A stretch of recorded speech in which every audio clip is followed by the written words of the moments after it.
At my wedding, my father stood up and announced I wasn't his daughter by birth. The champagne glass rang out like a bell calling a congregation to order. 497 people fell silent. 3 did not. Ethan Richardson kept talking. Michelle Richardson, his wife, my stepmother, a woman who once hid my acceptance letter to Dartmouth because she thought it was amusing, kept smiling. And Nathan Richardson, the golden heir, the son Ethan had spent 15 years holding over my head like a sword, raised his glass in a toast that hadn't been proposed yet. They had rehearsed this. I'd known they would. What they hadn't rehearsed was me. I stood at the front of the Four Seasons Grand Ballroom in a gown that had cost me 4 months of savings, holding a small silver clutch against my hip, feeling the outline of an envelope inside it the way a surgeon feels a scalpel. Familiar, precise, ready. My husband James squeezed my hand once. He knew. He was the only person in that room who knew, and he had asked me only one question when I told him the plan 3 weeks earlier. Are you sure? I was sure. Ethan Richardson tapped his champagne glass a second time and smiled at the room like a man who owned it, which technically he partially did, because he'd funded the renovation of this hotel's East Wing in 2019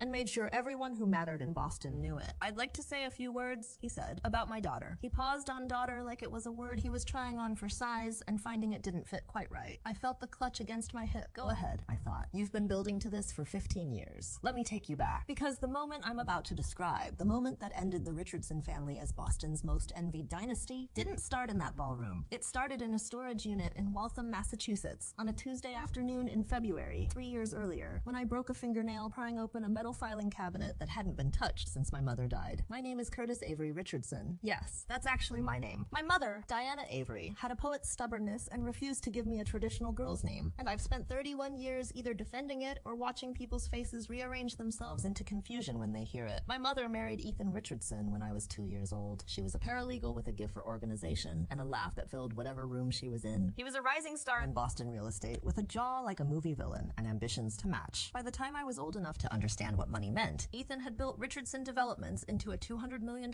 company. By the time I graduated high school, with a 4.1 GPA and an acceptance to Dartmouth that somehow got lost in the mail, discovered 3 years later shoved behind a filing cabinet in Michelle's home office, the company was worth $500 million. My mother died when I was 19. Ovarian cancer, swift and merciless. She was gone in 11 months. She left me 2 things. The first was a lesson she repeated so often it became the rhythm of my childhood. Paper is proof, sweetheart. People forget conversations. Documents don't lie. The second was a storage unit in Waltham, accessible only by a key she'd left taped to the underside of a jewelry box, with instructions delivered through her attorney, Marcus Webb of Webb & Associates on Commonwealth Avenue, to be opened no sooner than 5 years after her death. Marcus Webb handed me the envelope with the key on the 5-year anniversary of her passing, almost to the day. He was 63, silver-haired, and had the particular gravity of a man who has spent decades carrying other people's most important secrets. She was very specific, he told me. She said you'd understand when you saw it. I drove to Waltham alone. The storage unit smelled like cedar and old paper, and something underneath that I later identified as my mother's perfume. Deliberately sprayed on the cardboard boxes she'd packed so that when her daughter finally opened them, she wouldn't open them alone. I sat on the cold concrete floor for 20 minutes before I could move. Then I got to work. 3 filing cabinets, 47 labeled folders, a plastic bin of USB drives, each dated and marked in my mother's handwriting, a banker's box of financial records going back to 1998, and on top of everything, sealed in a small padded envelope with my name on it, a letter, a single USB drive labeled Genesis, a business card for Dr. Sarah Coleman, Ganesh Laboratories, Cambridge. My mother's handwriting on the letter was steady and deliberate, the way it always was when she was keeping herself from crying. Curtis, if you're reading this, it's been 5 years, which means you've had time to grow into the person I always knew you would be. I'm sorry I couldn't stay to watch. The Richardson family holds secrets I was too frightened to confront while I was alive. I'm ashamed of that, but I was protecting you, and protection sometimes looks like silence. Sarah has everything. She's been waiting. Project Genesis will set you free, but only use it when you have no other choice, because information like this is a door that cannot be closed once it's opened. I found the files by accident in 2011. I copied everything I could. I ran to Sarah because she was the only person I trusted with science. What she found broke my heart, but it will save yours. Be stronger than I was, sweetheart. I love you past every edge of everything. Mom, I called Dr. Sarah Coleman from the parking lot of the storage facility at 4:47 p.m. She answered on the first ring. I've been waiting 5 years, she said. Your mother told me you'd call when you were ready. Dr. Sarah Coleman was not a small figure. She had a PhD in molecular biology from MIT, 18 years of forensic DNA work, and a faculty position at Harvard Medical School that she'd held since 2009. She was, in other words, not someone whose findings could be easily dismissed. She asked me to come to her office the following morning. I did. I brought coffee because I didn't know what else to bring when someone was about to hand you a grenade. I'll start with what I can prove, she said, spreading folders across her desk with the calm efficiency of someone who had rehearsed this conversation in her head many times. Your mother brought me 2 DNA samples samples in 2013. One she identified as belonging to Nathan Richardson. She obtained it from a hairbrush. The second was a sample from a deceased individual. She had preserved it from a medical procedure conducted in 2001, which she had access to through her work at the time. My hands were still on the desk. The deceased individual, Sarah continued carefully, was Daniel Richardson. The name hit me somewhere behind the sternum. Daniel Richardson, Ethan's younger brother, the charming one, the reckless one, the one who died in a car accident on Route 128 in the summer of 2002, when Nathan was 3 months old. I'd heard his name my whole childhood in the way families mention the dead. Softly, briefly, then quickly again. I ran the comparison 3 times, Sarah said. Nathan Richardson shares 0% paternity with Ethan Richardson. He shares 99.97% paternity with Daniel Richardson. The silence in her office lasted a long time. Michelle, I finally said. It wasn't a question. The timing of Nathan's birth cross-referenced with what your mother documented about Michelle's travel records, specifically a 3-week stay at a private residence in Stowe, Vermont, in February of 2001, 9 months before Nathan was born. Sarah paused. Your mother was thorough. My mother had been a paralegal for 22 years. Of course she had been thorough. I want to be clear about something, because I've been asked since then whether I felt triumphant in that moment, whether uncovering Michelle's secret gave me some rush of power. It didn't. What I felt, sitting in Sarah Coleman's office at Harvard while November rain hit the windows, was something much quieter and much sadder. I felt the specific grief of understanding why your mother never fought back. She'd found this. She'd known this. And she had held it, terrified, for 2 years before she died, because she was trying to protect me from a family capable of weaponizing the truth. She'd been right to be afraid. What she hadn't anticipated was that she was raising someone who learned to be less afraid than she was. I spent the next 3 years preparing, not obsessing. I want to be precise about that distinction. I went to work. I built my career at Richardson Developments, where I'd been hired as a project coordinator in 2019, partly because Ethan believed keeping me close meant keeping me controlled, and partly because I was genuinely good at it. I was promoted twice. I managed a $40 million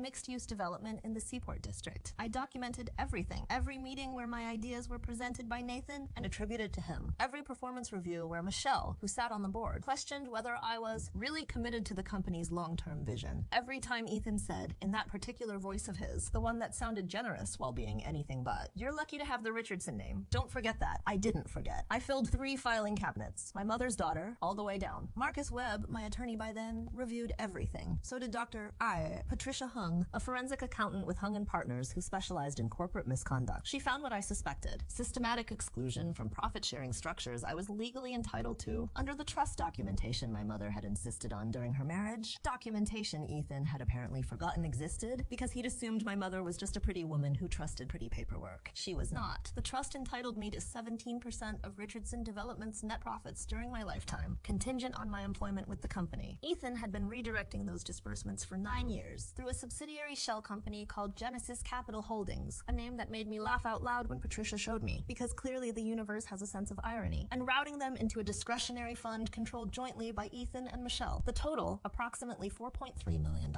That's a serious number, Patricia said. She had wire-rimmed glasses and the demeanor of a woman who had seen everything and was only surprised when things were worse than she expected. It's also an open and shut case. I know, I said. I'm not filing yet. She looked at me over the glasses. When it's time. 6 days before my wedding, Nathan cornered me. I want to be precise about this too. He didn't ambush me privately. He did it in the open plan office on the 14th floor of the Richardson Developments building in front of approximately 20 colleagues at 2:14 p.m. on a Tuesday. I know the time because my phone was already recording. Massachusetts, for those who don't know, is a one-party consent state. You can record a conversation you are participating in without the other party's knowledge. I had researched this particular fact in 2021 and had since recorded 63 conversations across 3 years. Nathan was 31, 4 years younger than me, with Ethan's build, and though I hadn't understood why until Sarah's office, Daniel Richardson's particular way of holding his jaw when he was angry. He planted himself between me and the elevator in the way men do when they've decided your dignity is an inconvenience to their schedule. "You should know," he said, loud enough for the room, "that after this wedding, you're done here. Dad's already talked to the board. Michelle knows people on the probate court. You'll contest the trust, and you'll lose, and then you'll have nothing. No job, no safety net, no Richardson name protecting you." The office had gone very quiet in that particular way. Open plan offices go quiet when something genuinely ugly is happening, and everyone has decided to become deeply interested in their screens. I looked at Nathan for a long moment. "Thanks for the heads up," I said. He blinked. He'd expected tears, or anger, or the particular flinching retreat that he'd watched me perform for years when Ethan turned the heat up. He didn't get any of those things, and the absence of them confused him badly enough that he just walked away. I went back to my desk. I emailed the audio file to Marcus Webb at 2:19 p.m. He replied at 2:34. "This changes the timeline. We need to talk tonight." The plan had always always been quiet. File the legal claims, let the courts move, step back from the company, rebuild elsewhere. No drama, no spectacle. But Nathan's speech in the office, the witnesses, the deliberateness, the way he'd chosen a public setting to tell me I was worthless. Something calcified in me that afternoon. And when I spoke to Marcus that evening, and he told me that Ethan had already filed a preliminary motion to contest the trust fund provisions, effective the date of my marriage, which he'd apparently been planning for months, counting on the trust's ambiguous language around family status, something else crystallized entirely. They were going to do it publicly. They were going to stand up at my wedding, the most witnessed, most photographed, most socially exposed day of my life, and strip me bare in front of everyone who mattered, because they believed that maximum humiliation was maximum control. They believed that if they shamed me in front of 500 people, including judges and senators and board members and reporters, I would fold. They did not understand what my mother had spent 17 years teaching me. I called Sarah Coleman at 10:30 that night. I need everything court admissible, I said. Triple verified. I need you prepared to testify in person if necessary. A pause. Curtis, she said, I've been ready since 2013. I called Marcus. I called Patricia. I asked James. My James, the steadiest man I've ever known, a high school history teacher who has never once in 4 years made me feel like I was too much. Whether he understood what our wedding reception was about to become. He sat with that for a moment. Is it going to be okay? He asked. Eventually. Then I'm with you, he said. But I get the first dance before all of this, right? We agreed. First dance is normal. I laughed for the first time in 6 days. Yes, I said. The first dance is normal. The Four Seasons Grand Ballroom holds 512 people at formal seating. On the evening of October 18th, 2024, it held 498. The guest list included Judge Raymond Patterson of the Suffolk County Superior Court, a family friend of Ethan's, which had always struck me as the kind of detail that matters. Senator Diane Morgan, 3 members of Richardson Development's board, the Boston Globe's real estate correspondent, and Kenji Tanaka, the Japanese developer whose partnership with Richardson was the company's most significant international deal in a decade. Ethan Richardson spent the cocktail hour working the room like a campaign event. I watched him from across the space, accepting congratulations on my wedding with the gracious, slightly fatigued warmth of a man doing his civic duty by attending. Michelle floated at his elbow in ivory. She always wore ivory to events where I was in white. She believed apparently in small cruelties maintained over decades. Nathan was at table 4. I had seated him at table 4 specifically because table 12 had a direct sightline to the microphone. Table 12 was where Dr. Sarah Coleman sat, in a navy blazer and her Harvard faculty pin, nursing a club soda and waiting. James and I danced. I want to say that honestly. It was a real dance. And for those 4 minutes, nothing else existed. 15 years of being told I didn't belong. 3 years of filing cabinets. 6 days of dread and precision. All of it was somewhere else, and I was just a woman dancing with a man who chose me. Full stop. No conditions. Then the song ended. At 8:47 p.m., Ethan Richardson picked up a dessert fork and rang his champagne glass. The room quieted quickly. Ethan had that quality. Rooms quieted for him. He was 6'2" with silver temples and the unhurried confidence of someone who had never been told no by anything that mattered. I'd like to say a few words, he said, about my daughter. He let the pause breathe. Some of you know that Curtis came into our family under particular circumstances. He smiled. That warm, regretful smile he deployed so expertly, the one that made whatever came next sound like a burden he was heroically carrying. She was not born to. She was adopted into the Richardson family when her mother and I married, and I have provided for her generously for the past 29 years. Provided for her generously. 3 filing cabinets, $4.3 million,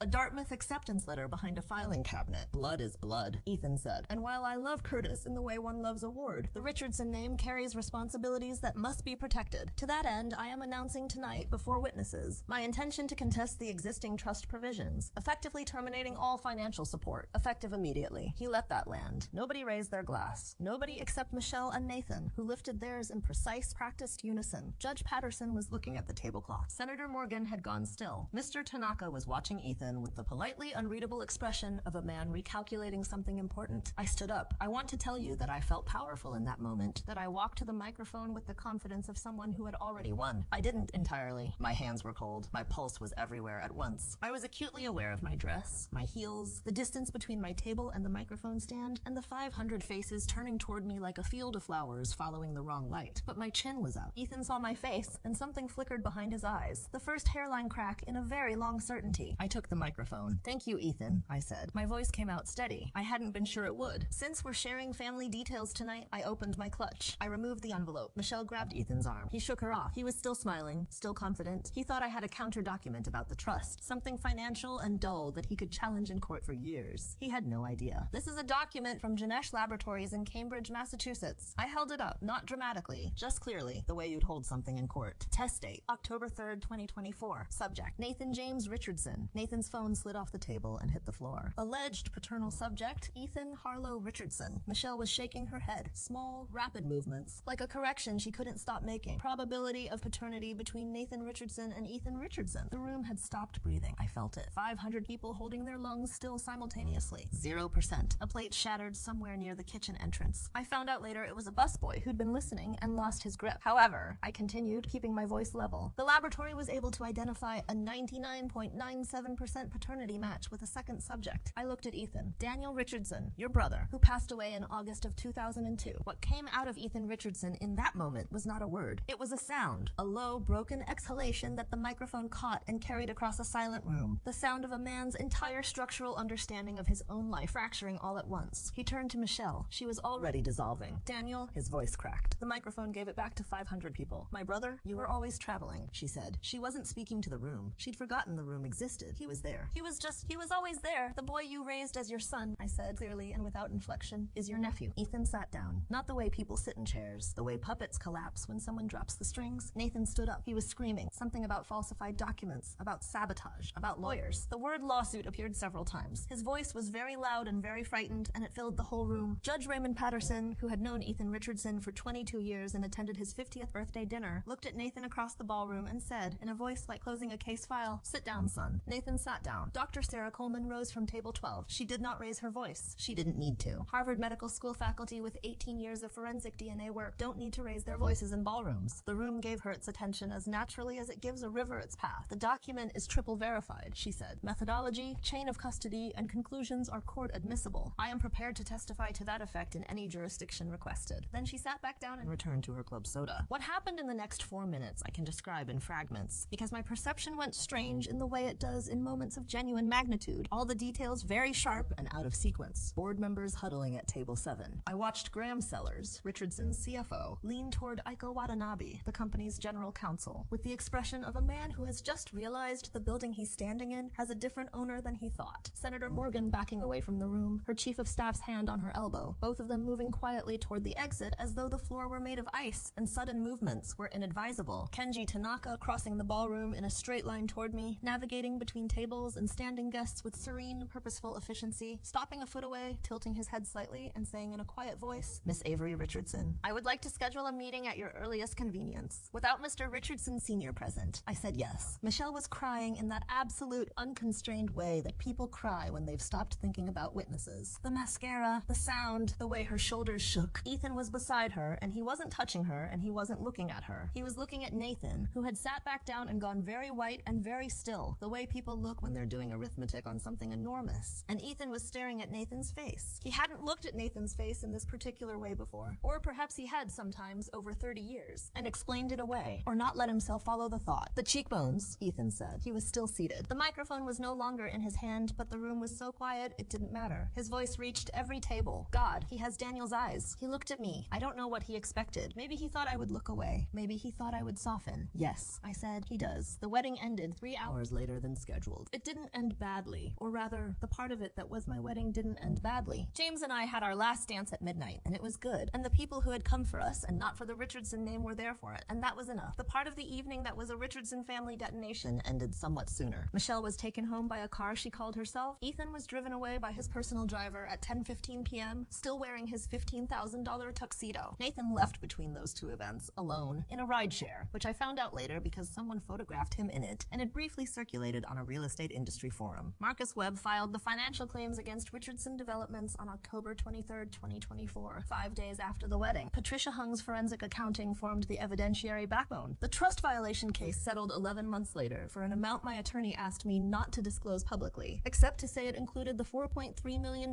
in redirected disbursements plus interest and legal fees. Sarah Coleman's DNA report became part of a parallel legal proceeding regarding Nathan's standing as Ethan's legal heir under the Richardson estate structure. That case is still moving through the courts as I write this. I am not a party to it. The Tanaka meeting happened 10 days after the wedding, in a conference room with a view of the harbor. It lasted 4 hours. The partnership with Richardson Developments was restructured significantly, with Tanaka's legal team requesting new oversight provisions. The terms of that restructuring include my involvement as a consultant, which was Kenji Tanaka's suggestion, not mine. Ethan Richardson has not spoken to me since the night of October 18th. Neither has Nathan. Michelle sent me a letter in January, handwritten, which I will not quote in detail out of a certain kind of exhaustion that is not mercy, but is adjacent to it. The letter was long. It explained more than I needed to know about 14 14 months in Stowe, Vermont in 2001, and a grief she had carried alone for 23 years, and the impossible choices of a frightened woman who had made the wrong ones. I read it twice. I did not write back. My mother was a paralegal from Framingham who made $38,000 a year for most of her adult life and taught me that paper is proof and that documents don't lie. She was right about both things. She was also right about something she only said once, near the end, when the hospice nurse had gone and it was just the two of us in the kitchen and she was having one of her lucid hours, the ones that felt like gifts. She looked at me across the table and said, "The hardest part isn't knowing the truth. The hardest part is knowing it and waiting until the moment the truth can actually do something." She'd been waiting 11 years by then. She ran out of time before the moment came. She left the moment to me instead. I kept it safe for 3 more years. And then I walked to a microphone in a Four Seasons ballroom in a dress that cost me 4 months of savings. And I opened an envelope and I gave the truth the room it needed. Ethan Richardson built a $500 million